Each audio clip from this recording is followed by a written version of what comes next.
Welcome back, everybody. It's Ask Me Anything Day, a day late.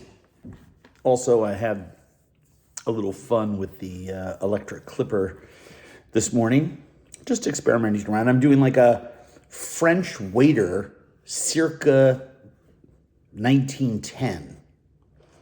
It's my goal. So you can tell that I've themed my facial hair with a question that we got on the AMA about the tipping conversation. The tipping conversation got a little heated in our chat. Fun to read through the comments. I encourage you to do so. But there's a piece of one that caused a little bit of consternation for us. Certainly very thought-provoking. And it's not really that the writer posed a question, but they asserted something that I wanted to talk about. Our reader, and thank you so much for being honest and putting your truth out there, says, quote, "In a tipping model, the tip belongs to the server who worked for it. I understand the wage gap between front of house and back of house. We now call them the different teams. But there's always the opportunity to change one's career path and move to front of house or another avenue." Wow. I would encourage people who find some resonance with that statement to consider a couple different ways of thinking about this. First of all, the first sentence, "In a tipping model, the tip belongs to the server who worked for it," is exactly why the tipping model needs to change. You are in a team environment. You are serving food that is cooked by other people. You are putting, if there's a busser or a team in a station, you are relying on others to clean and prep the tables for you. You have hosts or front door staff who move people to tables and organize the dining room. You have dishwashers who are cleaning dishes and silverware and glasses so that you have new place settings to create. This is a team sport. And it's why that sentence just couldn't be further from the truth, in my opinion.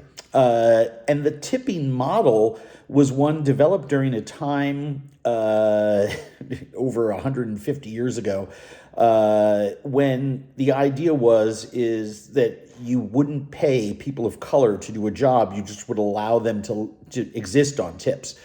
And so we now have evolved into the 2020s where if you're a tipped employee, you get a much lower minimum wage, and then there is a calculus to extrapolate taxes based on the amount of tips that you have and what you walk away from. I think it's time we just need to change that system. I've written and said enough about it, but the second sentence is also fascinating. The writer says, "I understand the wage gap between front of house and back of house, but there's always the opportunity to change one's career path and move to front of house or another avenue." No, there's not always the opportunity. That's the whole point. Opportunity in America has been dictated not out of equality and fairness, but out of rigged systems. And I think that's what everybody has to understand. Second of all, what about personal choice? I waited tables at different points during my life.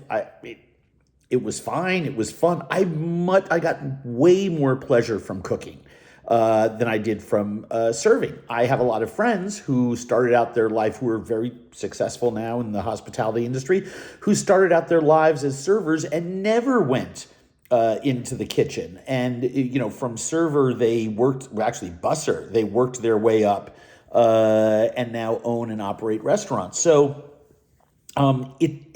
there's just there's so much misunderstanding here. And we don't always have the opportunity to move to another avenue. Sometimes the one opportunity that we have in life, that place to start from, is dictated by inequalities within our culture. And so we have to provide as much equality in our culture as we can, especially in the workplace, to allow for as many to be successful.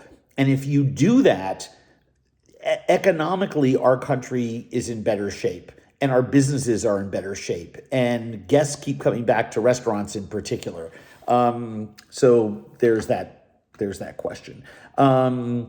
Second question, Denise writes, any thought to a family dinner inspired cookbook? I've picked up so many ideas from these families since seeing it done. I will never, well, Denise, yes, I have several different cookbooks that are finally in the works. So stay tuned. And obviously, I've been eating in other families' homes for my entire lifetime. So I think you're going to find that we scratch that itch for you. And then Jason writes that he found a new career during the pandemic working as an operations manager for a food pantry market serving anywhere from 800 to 1,000 families a week. Many are new Americans, many are veterans, many are children. All are our neighbors. God bless you, Jason. Have you ever considered doing more TV production work based on the necessity of food pantries and breaking the stigmas associated with them? Yes, every chance that I get. It's a very difficult sell. It is part of, I bring this issue up every single place that I can, every interview, every TV appearance. We talk about these issues. And of course, we highlight a lot of the food pantry issues in What's Eating America. I also do a lot of board work for Hunger-Related Events, which is a nonprofit here in Minnesota, and other nonprofits around the country where we work very hard on these issues. So I'm doing everything that I can. I think that the future of media in terms of spreading this message is not on TV production work, but on digital production work from people just like you, recording stuff on their phones and putting it out there on YouTube, IG, Twitter, Facebook, wherever. Spread the news.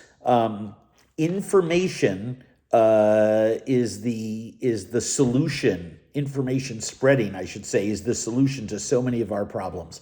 So that we can destroy these perceptions that hunger is something that happens to other people. It happens to everyone.